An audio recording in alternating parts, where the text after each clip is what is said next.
Hello, everyone, and welcome back to the show. Today, I'm joined by Dr. Chris. Dr. Chris is a managing partner at Heritage Professional Athletes, one of the largest psychologist-owned practice in Illinois. Dr. Chris, welcome to the show. Thank you for having me, Matthews. Thank you very much. Before we get into the big stuff, can you please introduce yourself to the audience? Who is Dr. Chris? Yeah, my name is Dr. Chris Mazzarella.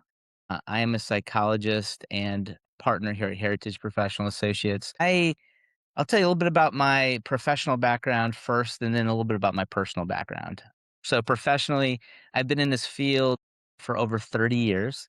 Initially started in, providing services in group homes, and then I ended up becoming a school psychologist for kids with deafness, blindness, and multiple disabilities. And then that transitioned into working in hospitals, inpatient units, outpatient units, and then eventually private practice, where I've spent the majority of my career, and that's providing services to higher functioning folks. So in my days of working in the hospitals, it was more high acute care, but like really challenging, presenting challenges of, you know, more physiological underpinnings like bipolar disorder and schizophrenia. That's really not what I do. Now I'm doing a lot of work with executives, a lot of entrepreneurs, professionals across the board. Do quite a bit of sports psychology as well, and so that's a bit on the professional side. I have a doctorate in clinical psychology and a master's degree in theology as well. So I love to weave in the interplay between historical, contemplative spirituality and modern science. And so that's a bit of the passion that I have. So I do, quite a bit of public speaking. I've taught in a doctoral program in clinical psychology. I've been a consultant to businesses, and so I've done a variety of different things to keep things interesting. So it's a little bit of the professional side. On the personal side, I'm originally from the East Coast of the United States. I was born in Connecticut, and my dad was a sportscaster growing up. So that was interesting having a dad on TV and radio. And so he has this deep, booming voice, and I was able to watch him on TV and listen to him on the radio all growing up. He ended up becoming the voice of ESPN in the 80s, and has done a lot of things to just be in the media business. And so then grew up playing a lot of sports, a lot of baseball, football, did even some BMX racing and other things. And then my dad decided that he was kind of tired of the cold weather of Connecticut, and he moved our family to Florida. So I moved to Vero Beach, Florida when I was 13, and let my sports go pretty much because I took up and developed a passion for surfing. So I started surfing as a teenager and just fell in love with it and just spent a lot of time in the ocean, and was really made a huge impact on me. After that, I ended up going to Florida State University. I was a pre-med major there, and we won the national championship my freshman year at Florida State, which is really exciting. And then from there, I went to school in Kentucky and then Pennsylvania. And then finally, we moved to Virginia Beach, Virginia, before moving here to Illinois. So what took me to all those states, education, and then my wife and I got married, and then we moved around a little bit for schooling. So I ended up in the Chicagoland area for my doctoral program, and now we've decided to stay here and raise a family here, which we've been here since 2001, and we've raised, our 3 kids here. So I'm married. I've been with my wife for over 32 years, and I have 3 kids. My oldest is 21, and she goes to Taylor University. I have a second son. He is 19, and he goes to Biola University, and my youngest is 16, and she's at a local school here in the Wheaton area. So a little bit of that background. Congratulations, Dr. Chris. That is extraordinary. Masters in theology, sitting alongside a doctorate in clinical psychology and doing sports all your life. I mean, most people just pick one lane. How did you decide? How did you make that decision yourself? What was the spark that lit you up? Well, it's funny, when I was in elementary school, I used to have friends, little kids in the playground, just telling me their problems. So I was a good listener, even in elementary school. And then as I got older, I had a high school friend say, "Oh, you'd make a really cool guidance counselor for high school." And so I just got feedback that I was easy to talk to, and I had a real love of people. I just really loved people, wanted to serve people and help people. I think I learned that in part from my dad, helping people and just always reaching out and serving the underserved. And so by the time I looked at going to college, I thought, well, how can I help people? And really decided to go the way of medicine. And so I thought that would be the best way to help people given my interests. And that just developed from there to realize, I wasn't really cut out to study the hard sciences, because it wasn't as relational as I needed it to be. And so the relational aspect of psychology really did capture my attention. And I just been really passionate about understanding people and relationships and the physiology and that side of things, as well as the psychological and spiritual is extremely important and helpful to understand all that together. And so psychology has really helped me develop an understanding. So that's a little bit of what got me into that area. And really for me, I do have a faith background as well. And so studying spirituality, the history of soul care, and how does that inform how we transform and transcend anxiety, depression, and hardships really did inform a lot of how I go about helping people. I'm curious, Chris. How does integrating something in the old centuries in theology, learning about history, how does it integrate with you with the modern clinical psychology, physiology, and what you do in neuroscience? What is the link? How does the client, when you look a client to their face with all this background and knowledge, what is the link that comes up to you? One of the key parts of as I sit in front of somebody is I look at that person and I say, that person was created in the image of God, which means that they have been given divine qualities. And those qualities haven't really changed that much over the last, thousands of years. So as I'm sitting in front of someone, I have a lot of honor and respect for the individuality of who that person is and how they are put together, how they're created. So that's one is how I understand and how do I honor human beings, just all kinds of folks that enter in through my office. The other thing is, you look at spirituality, you always have those mystics, mystics who, meditate on mountainsides and they're communing with a higher power and God and understanding and pursuing higher level things and entering into different brainwave states, to connect to a higher intelligence. And so you look at, the mystics and the desert mothers and the desert fathers who pursued God in the early, basically the first 500 years AD. It was really fascinating to see how they developed a thirst or a longing for God. And so you look at how did they provide care to one another and how did they receive care from God? You look at, for example, there's a scripture verse that says, "Perfect love casts out all fear." If you look at modern science and you look at some research that really shows that your brain is wired in such a way that the circuitry that activates when you are experiencing fear is largely incompatible than if you were to think about gratitude or to be in a state of love. So when you think about fear and love or love and gratitude and how it relates to fear, perfect love does cast out all fear. So if you work with a client and teaching them how to meditate on the themes of love or gratitude or beauty, what you realize is they cannot then function in a state of fear. Fear usually drives people to live small lives, to be in a state of hypervigilance, to where their creativity, their brain functioning doesn't quite work well. Their prefrontal cortex kind of shorts, and so they can't quite be creative and to be their best self. So I will talk to someone and work with them about how do you meditate, how do you physiologically shift your mood states so that you are more in an alpha brainwave state or a theta brainwave state, which you can do through deep breathing and meditation, a lot of mindfulness meditation and other things. And all of a sudden, they then transcend fear and they become more in a state of love or gratitude or something that is promoting growth.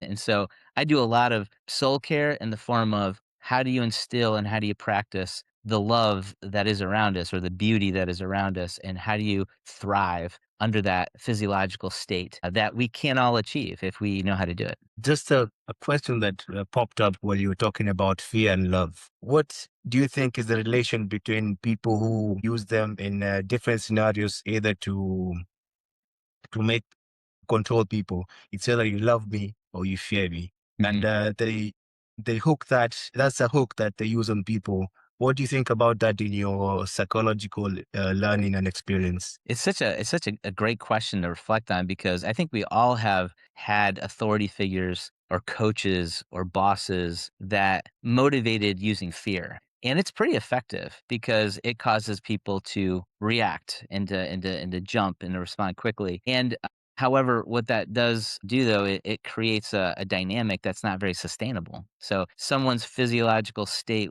they will decline if they're constantly in a state of fear. They will not function at their best if they're in a state of fear.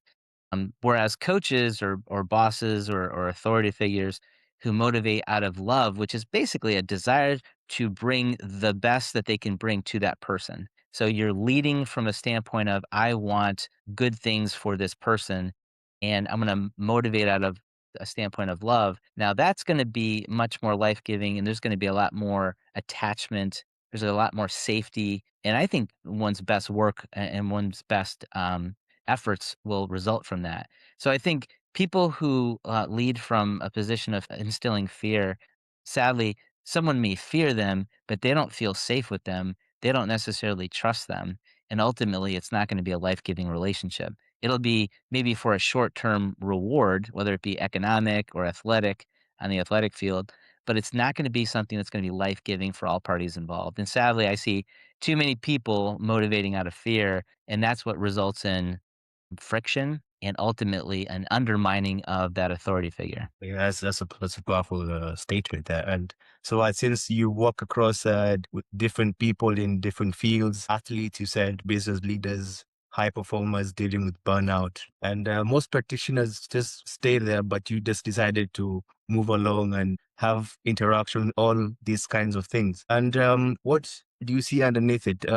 What will you say that is the highest point of a burnout that you notice when you talk to business leaders and these high athletes? What is something that you see is common in that is in relation to all of them? Well, when we are young, we have a lot of energy, we have a lot of passion, and there are a lot of incentives to continue to drive toward a goal. And, you can do that for year after year, decade after decade.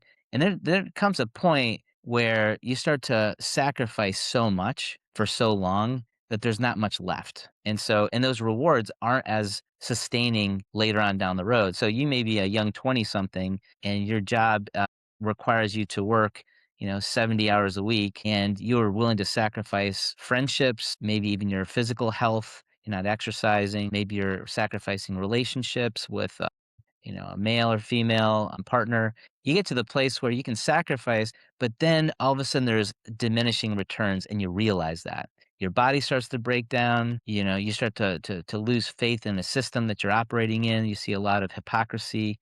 You see a lot of institutional abuse, and you realize, what am I doing? You're questioning who you're serving.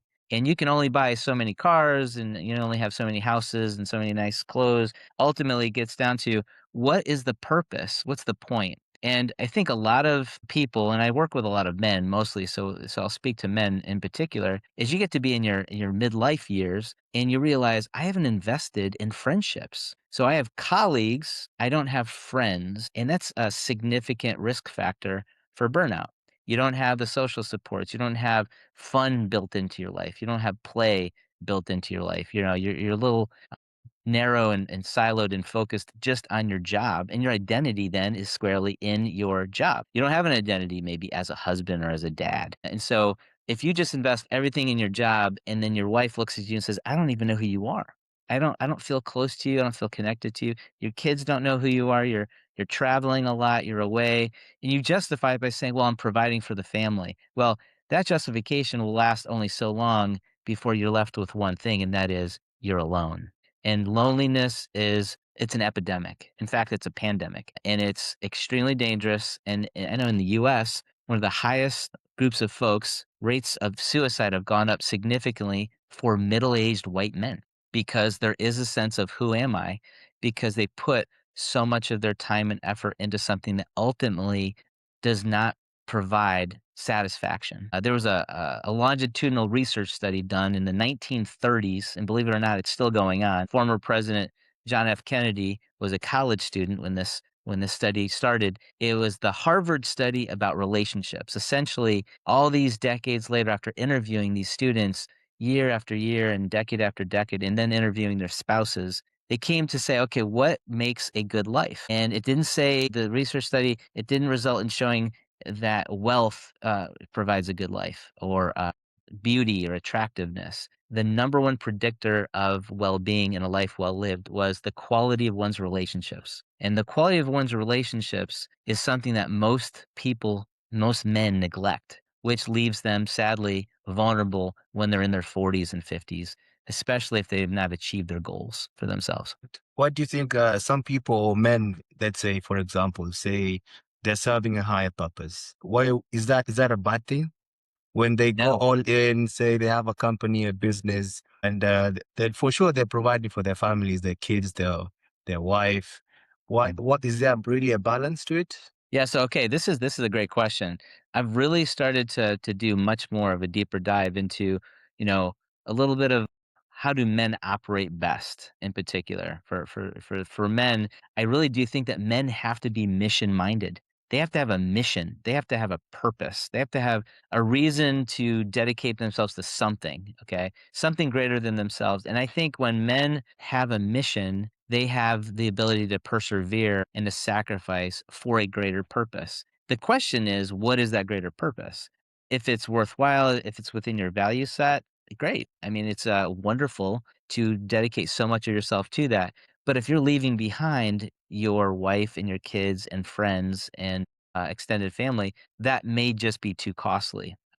There are some people who have such a big mission that they're like, "Well, it's worth it," you know? "I'm sacrificing all this because I am, a politician and I'm a governor or I'm a head of a company, I'm a CEO of, an influential company." Well, they might justify and say, "You know what? I'm just gonna delegate my husband responsibilities or my kids, the father responsibilities to others." And some people do that and their families actually understand to some degree, but there still has to be this buy-in from those family members to say, "We are proud of our dad, we're proud of our mom, we're proud of whoever it is that's going out there to fulfill a mission," and that they feel a part of it in some way. But again, it has to be rather selfless too. It just can't be a selfish, "I'm gonna go be famous so that I get to have everybody tell me how wonderful I am." I don't think that's a mission maybe worthwhile sacrificing your marriage and your parenting. But I do think mission is important. I think it's actually vital to live a significant and meaningful life. And it doesn't have to be respectable from a standpoint of what is in pop culture. It could be a quiet way of living your life in service, fulfilling a mission where nobody knows what you're doing. It's very private, very quiet. And that could be a very, very rewarding thing to do. But you got to stay connected to people and you gotta make sure that people care about you and you care about people along the way. Do you think it's a good idea to have um, family business with family, say your wife and kids around you in the same environment so that you have more time with them? Say, for example, you wake up in the morning, have same breakfast, not necessarily in the same car, but in the same ecosystem. Do you think Yeah. that's a good idea? Yeah, it's a great question. I mean, think about people for centuries did that, and they called it an agrarian lifestyle, right? They were farming, and they did that together as a family. Everybody had a role. There's no such thing as kids, sleeping in on Saturday morning. I mean, if it was time to reap, to sow, you're going to be busy, and so everybody worked together toward those ends. I think that worked for a lot of families because there was a lot of work being done together and there was some rest being done together. There were meals that they had together. They stayed connected and it was pretty clear what everybody's job was. I find it to be pretty problematic when family members are in business together. And I'll tell you why. Because there's so much that distracts us from being connected and having authentic conversations with each other because the cell phone because, technology has caused us to be available all the time. So we don't have a natural rhythm of we are at work and then we're off work. If you're a family member in business with another family member, you can reach each other at home, in the office, through a cell phone. You can pretty much be reminded of work constantly. And when you're always thinking about work, always talking about work, dealing with the same stressors from work, all the dynamics that take place within a business, it's just a lot to carry. And there's something that's beautiful about a threshold. You leave your home, you leave the threshold of a sanctuary to the office, for example. And then you go there and then you can focus on the work and then you come home and then you enter it back into that threshold of your sanctuary and your family. when it's mixed and it's blurry and you don't really have thresholds, or you have a business that requires you to basically be at home, you don't have space set aside for you to do work and space set aside to do relationships. It's all mixed together. And it just makes it very, very stressful and difficult if you mix your personal life and your business life. And that's just been my experience. A lot of husbands and wives will fight a lot. There'll be a lot of tension. Romance is gone. Like there's no romance. It's like you're at a board meeting, as you're talking about things at home. There's just not enough distance between home and work.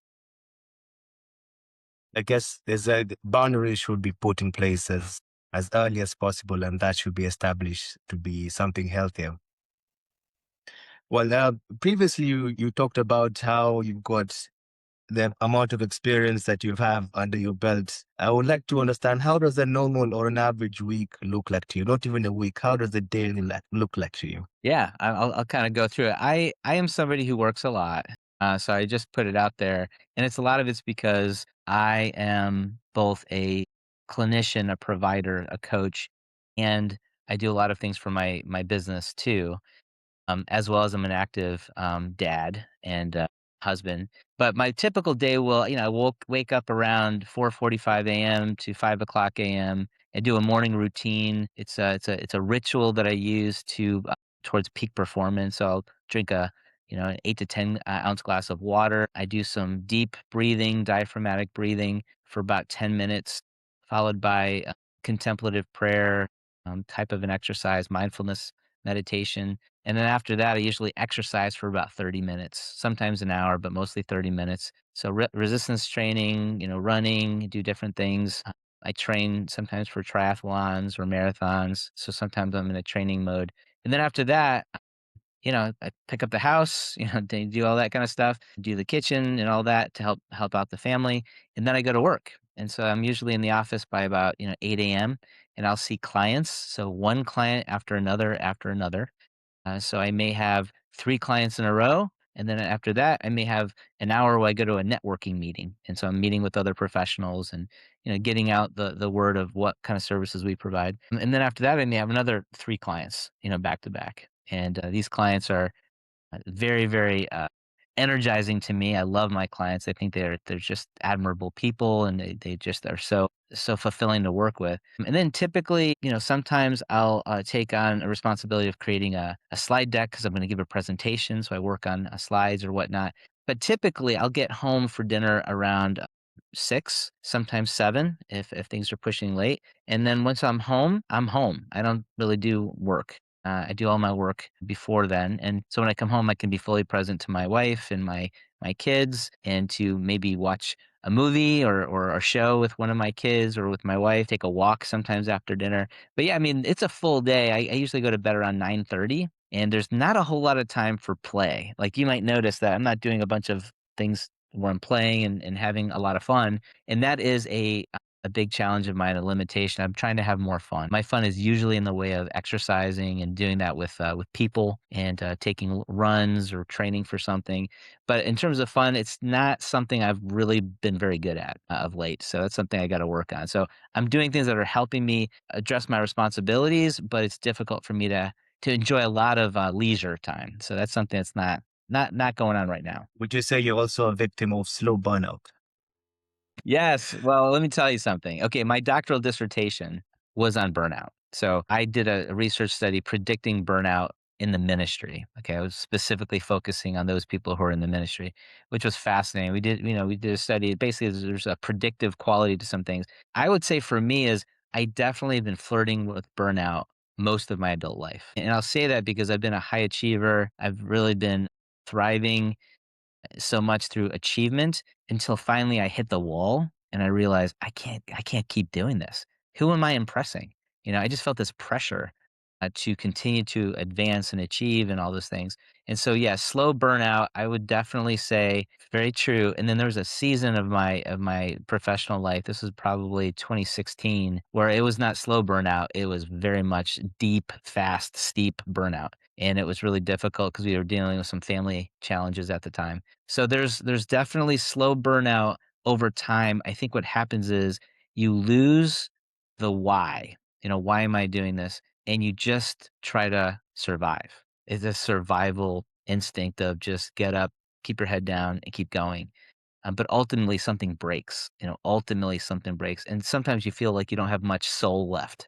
It's like everybody else has got a piece of you, and you don't have anything left. And I definitely feel that there are times when many professionals, many high achievers are in that place of I just need soul rest, not just lying on the couch, but a soul rest. And so that's something I've been incorporating more into my lifestyle is time in nature. We've been to Colorado the last couple of summers. I've spent time in different places, just being in nature, and that is so restorative. And so getting back to what does restore you, and it's not looking at your phone, not looking at your screen. It's actually more green time than screen time. So how did you recognize instances of burnout when you had your period when you had increased rates of burnout? How do you talk to yourself, or how do you come to realize that you're in that state? In all honesty, it really comes down to I stop having as much capacity to empathize with people.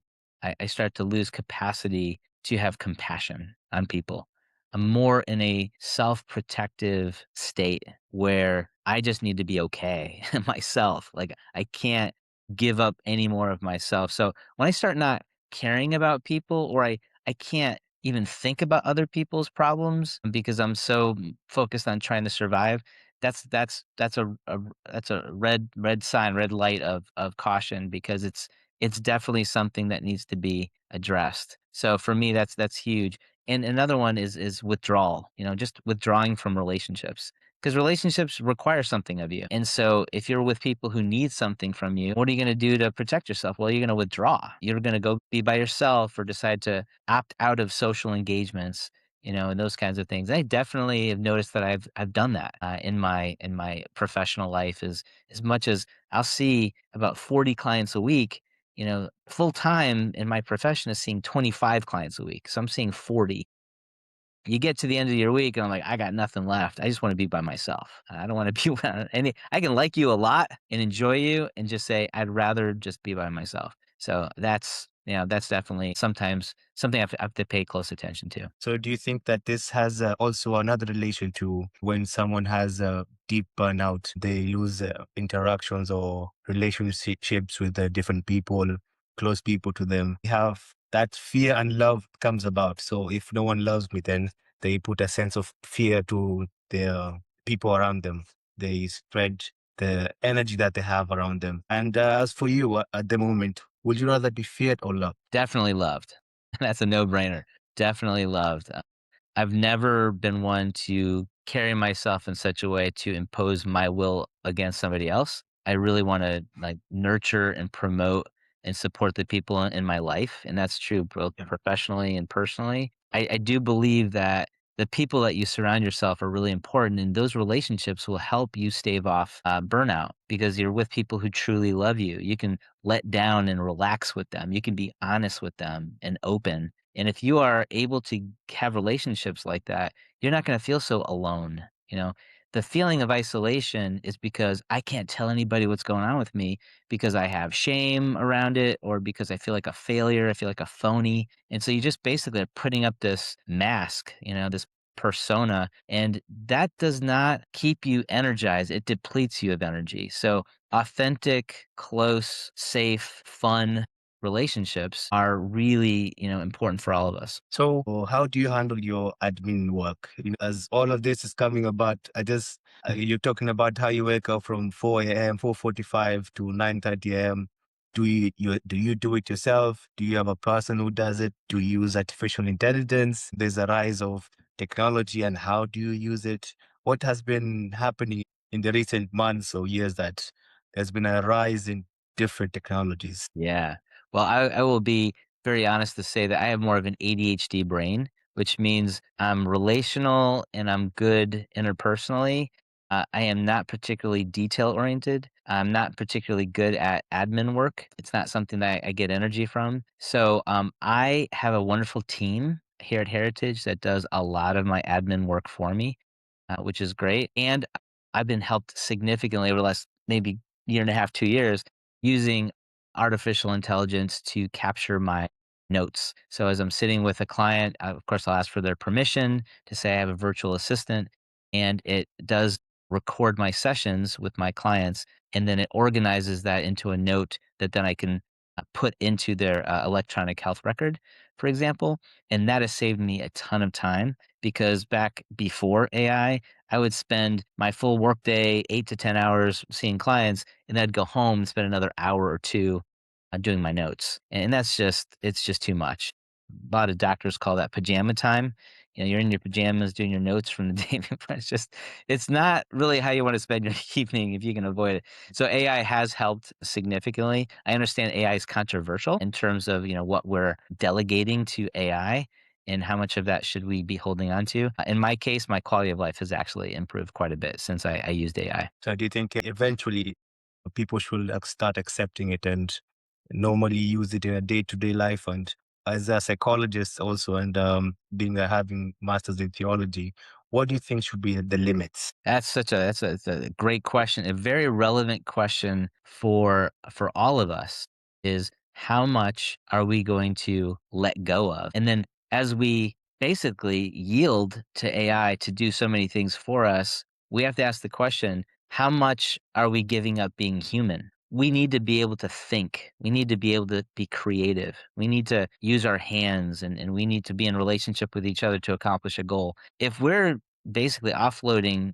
our thinking, especially our critical thinking and our creativity to AI, we have a significant problem. Those are the things that make us uniquely human. And if we just start focusing on only doing tasks that we want to do and not having any struggle or challenge or friction, then we're going to atrophy, like a muscles atrophy when you don't, exercise your muscles. I think our brains will atrophy, and we've shown signs of that already. We can't think as deeply as human beings thought 200 years ago. We are losing our attention span. We have to be entertained all the time. That's why our kids, are not going to school regularly because school is just so boring and intolerable. I think we need to cultivate habits that make us feel more human, which is being in nature, interacting with other human beings in person, touching each other, with love and safety, and be able to truly not give up those things that make us human. I think AI could do a lot of things more efficiently, but the heart of the thing is probably lost. And that, if we keep allowing AI to do all those things for us, I'm afraid of who we're going to become, 15 years from now, 50 years from now. Yeah, I think people should really know the difference of and draw, as you said, boundaries also with this artificial intelligence and how they deal with it in their day-to-day lives. I once saw an article that said that artificial intelligence created its own religion. I mean, it just started its own uh, I'm not saying cult, but it started its own followers and different kinds of stuff. But that's something I think we can talk about for another day. You work with a lot of people, high performers, successful by every external measure. But there's something that I think a lot of people listening will recognize and very people will say it out loud. These guys are killing it at work, but the relationships are quietly falling apart. As we've just recently talked about how people disconnect with the close people, and they retire, and there's nothing there. So let me ask you a big question, and you can take some time if you like. You're talking to a person that right now who is in that state, who is in deep burnout, and who would like to get out of it. What would you tell them at this point in life? I would ask them when they were a child, what were they passionate about? What did they quote unquote waste time doing? And really tap into when they played, what did they do? Some will talk about building things with Legos. Some will have built forts in the woods. Some will played a lot of, ball in the backyard. Some will talk about creating music or uh, you know, inventing some new technology that their friends used, or building a ramp for their skateboards, or whatever it was. I think we as adults we learn worse as we get older. We lose the ability to play. We lose the ability to dream, and I think that's something that we need to get back to. Of what does play look like? What does play look like to you now as a middle aged person? When's the last time you felt alive? What's the last thing that really the last time you felt like you were just so enthralled or intrigued by something?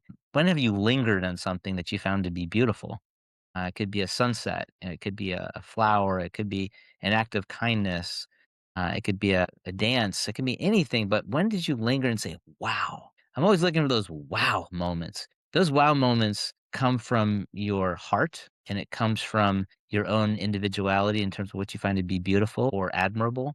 And so I would always look at the middle aged person and say, can you regain some aspect of play? And so a lot of the guys I talk to, they golf, a lot of golfing. And golfing is wonderful. It's physical, it's relational, it's a skill. You get better at it, you get worse at it, sadly, as you get older sometimes because your form's not quite the same. But ultimately, there needs to be this re embracing of play that hopefully, when you're in your mid 50s, late 50s, 60s, you're not working because you're poor and you need to put a roof over your head. Hopefully, you've developed a bit of a nest egg, some savings. So now you can free up and use more time to be having fun, being in a relationship with people, lingering on beautiful things, going to an orchestra or going to watch, your favorite sports team, being able to do things and create memories with people that you care about, people that are invested in you and you're invested in them. Ultimately, we need to recover our sense of wonder and our ability to let ourselves waste time.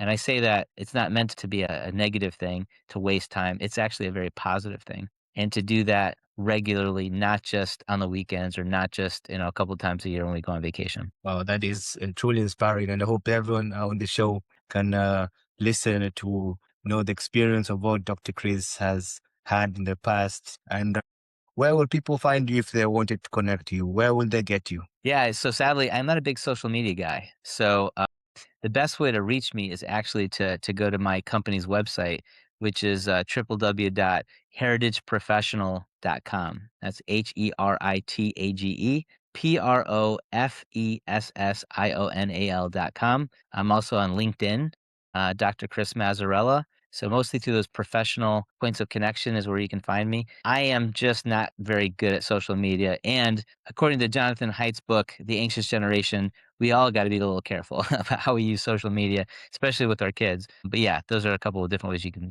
reach me. Thank you very much. I'll put everything down in the description with all the tags where you can find Dr. Chris. This has been exceptionally wonderful. Thank you very much, Dr. Chris, for joining me on this show. And this has been iTheater AI.